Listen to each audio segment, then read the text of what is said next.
Hello, this is Jedd Hafer at the Love and Logic Institute, and I'm here with Dr. Charles Fay. Hello there. Hi, Jed. How you doing? I'm doing well. Well, I get some tough questions thrown my way once in a while, Yeah. and so I always give this really good answer. I say, well, I'm going to ask Charles that. So here's one for you. My son is an angel at school. Teachers talk about how respectful he is. Everybody loves him. He comes home and stomps all over me. He's awful. Treats me a way he would never dream of treating teachers and other adults in his life.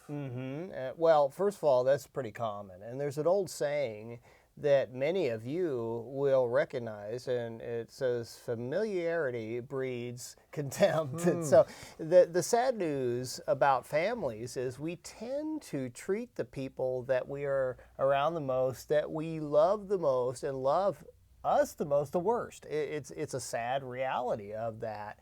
But what happens is we start feeling safe, which is a good thing, right? We want our kids to feel safe around us. We don't want them to fear our wrath on a daily basis. I mean, we don't want that in our heart, and so we set up a home. People who subscribe to things called love and logic. Loving home. Yeah, they're loving home. They care about their kids. And so they create the safe atmosphere, which is really great. And the kid basically says to themselves, I know there's unconditional love here. I don't have to worry about wrath. I don't have to worry about rejection. And so there's an element of it which is actually kind of normal and might be viewed in a positive manner. And I have seen many of these kids turn out okay. That's reassuring right there. Right, You're right. yeah. It is more common than maybe people realize. Right. And so, and sometimes we just get this idea in our heads that, especially if we care a lot about parenting and how our kids turn out, we're really dedicated to it. Sometimes we start getting a little perfectionistic about it. It's like, oh no, what's going to happen? And I think there's a lot of other parents in the world that, they've kind of forgot they had kids and they don't worry about things like this, right? And Or they'd love to know what it's like to hear that their kid is so great at school. If I had to pick one or the other, I would pick this one, for a family. I would pick that the kid is harder on the parents than they are on other people out there. I mean, that seems to be the one. The reason I say that is I see these kids oftentimes turn out just fine. Okay. Yeah, there's some upside in the fact that they are able to be respectful, use self-control, and do the things that they need to do in some setting. But there's a downside, and sometimes this safety that we provide, or this loving nurturing, can turn the corner or morph into, gosh, I'm afraid to set limits with you, Jed. I'm the parent and Jed's my son. I'm afraid to set limits with you, or I'm so concerned about our relationship that I don't want to upset you. I don't want to really upset you, and that's a problem. Then I start to perceive you as a doormat, as the adult in my life. Here's another rule of psychology, and the rule of psychology goes like this. The person who is the most invested in the relationship, or the person who wants the relationship the most, has the least power in any relationship. It's kind of like the teenage boy who kind of likes a girl, and she knows it, but she's not interested in him. Who has the power in that situation? It's kind of like when I come home, and not with my wife, but with my cat. My cat does not want to have a relationship with me. I don't want a relationship with my cat. Away. The cat has all the power in that relationship. Whereas my dog, we're kind of on level footing, both intellectually and emotionally, and so and for our desire for the relationship. So we slobber all over each other, and it's good. But so one of the things that I've had to learn, and this has been a real journey for me, is, well, first of all, we all know how important a relationship is with our kids, right? Absolutely. Okay. But what I've had to learn is, with that said, and not subtracting from that, but with that said, what's more important? Is it my relationship with my kid, or whether or not my kid turns out to be a really noble person, has good character, and knows how to treat people well? I mean, which one is more important? I want both. I know, and we can largely have a lot of both, but sometimes we have to ask ourselves, okay, I mean, I could have a great relationship with this kid, but then have this kid go out, and then eventually, when he ends up being married, he gets familiar with a wife. Then things go downhill, or gets a job and gets familiar with the job or the boss, then things go downhill. And we see that a lot. We see a lot of young people getting in, coming in, working for us or other companies where they are, I call them, and I don't mean to be upset anybody here, but I call them dairy products. Because dairy products are awesome. When you first get them, they don't last long, though. They're perishable, so they have this expiration date, and they don't last long in any sort of difficult relationship. So I think we want to remember, hey, this is kind of good. I have a trusting relationship with this kid, but maybe, here's the takeaway. Maybe I need to ratchet up a little bit on the side of being an authority figure. And what's interesting is as human beings, we look at love and power, or love and authority, kind of as things that have to work independently of each other. They can't run in parallel in terms of our mindset.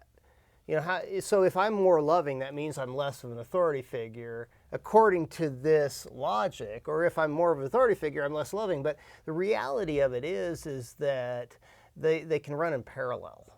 Well, that's what love and logic says. That's what love and logic. Be loving and powerful at the same time. Yeah, and so it's not about being less loving.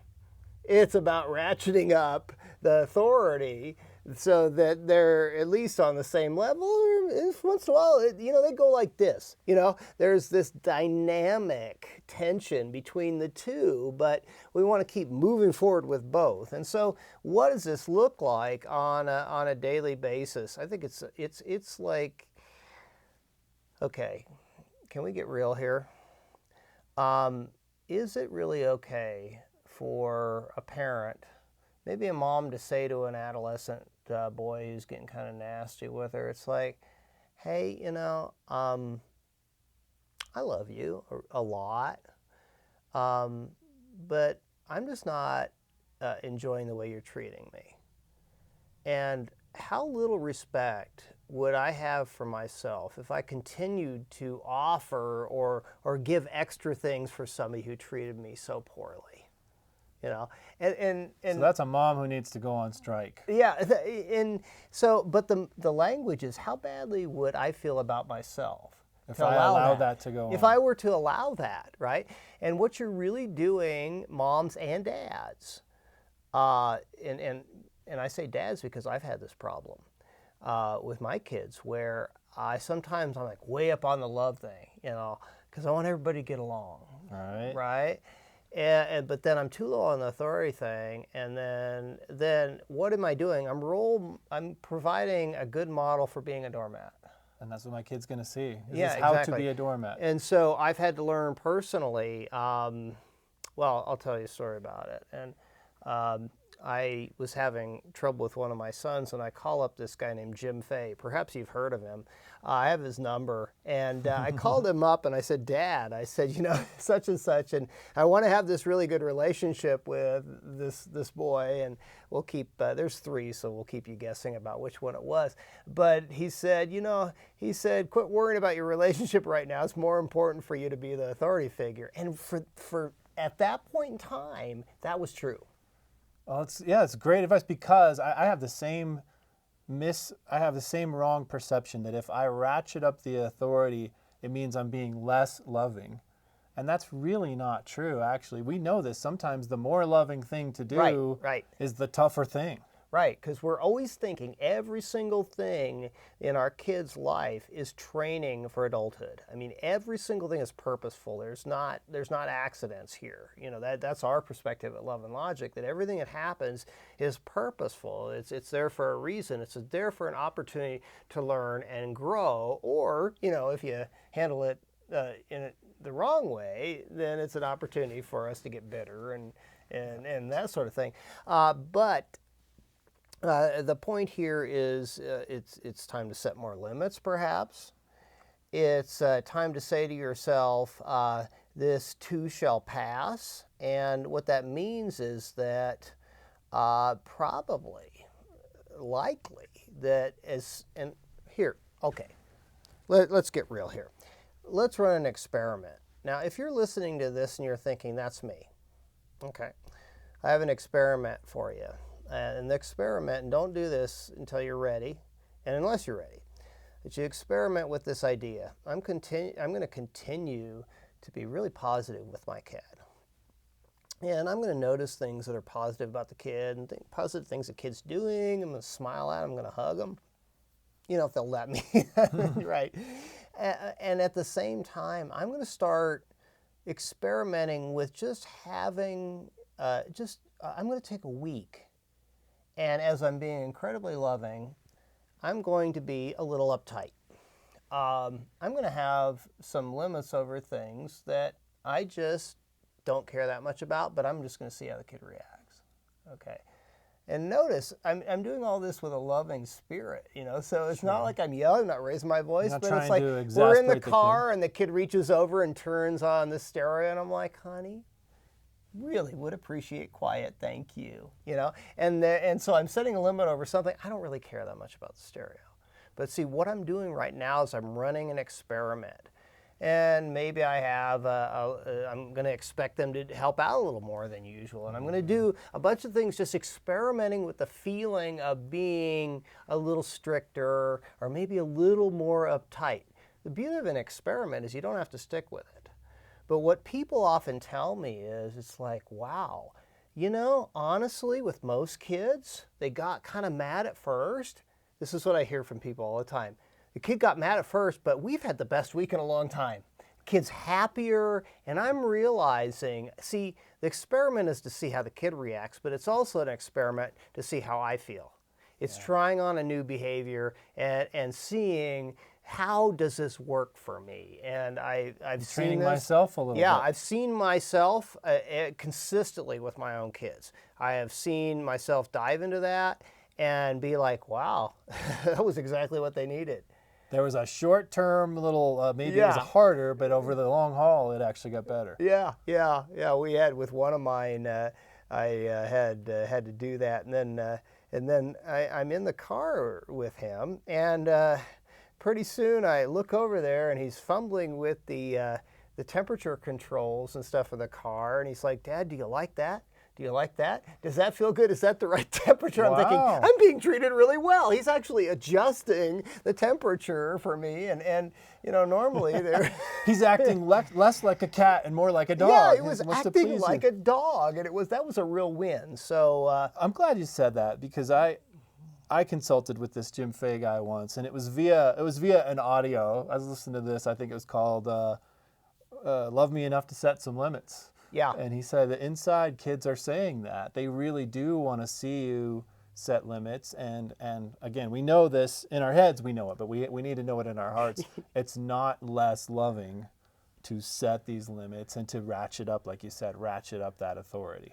And sometimes a little humor is okay too. I have an older sister. I have two older sisters, and they're both just incredibly strong and accomplished women.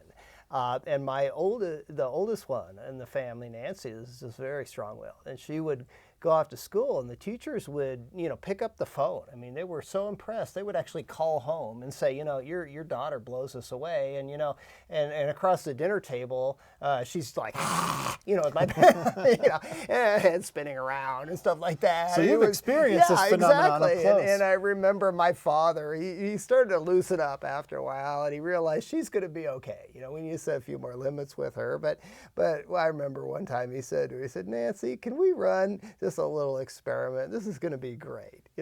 I'm so proud of how you treat your teachers. I mean, they call and they tell me how great you are, and I was just wondering if maybe just for a couple days we could switch it around a little bit. Of course, she didn't change her behavior, but he got to use some humor. That's over good. that. And here's a woman who's college professor, PhD, very successful person, and so they can turn out just great. They can turn out fine.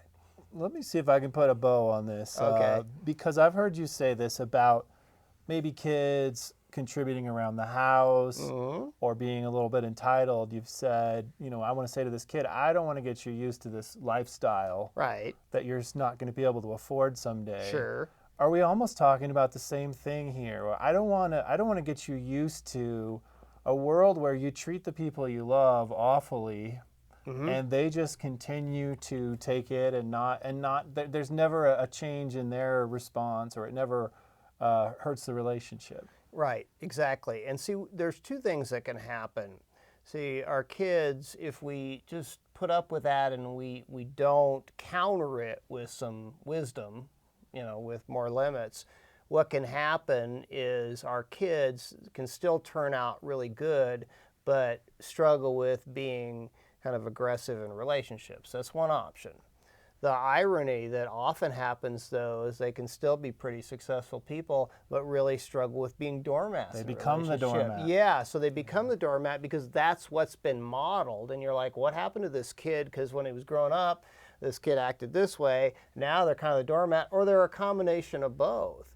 And so what we want for our kids is to be successful and enjoy peace in their relationships. That's really what we're talking about here. We don't want them to get used to that inequity or inequality of how we treat one another, and just expect that can go on without any consequences. Right. The truth of it is that sometimes people don't forgive you, and that's a hard thing to choke down. Is that and it's probably good. Well, I don't want to be that way with my kids. I want to be forgiving with my kids. But I don't want to teach them that the world is never like that. Right, exactly. I do want them to have an accurate understanding that sometimes people get really hurt by your behavior, and maybe they will forgive you, but they're not going to put themselves out there to get hurt again. Yeah, or damage is done that you wish was not the case. Exactly. Well, that was a wonderful question. That was a wonderful answer. I really hope that's helpful to folks. I know people deal with that. Yeah, absolutely. Thanks for watching.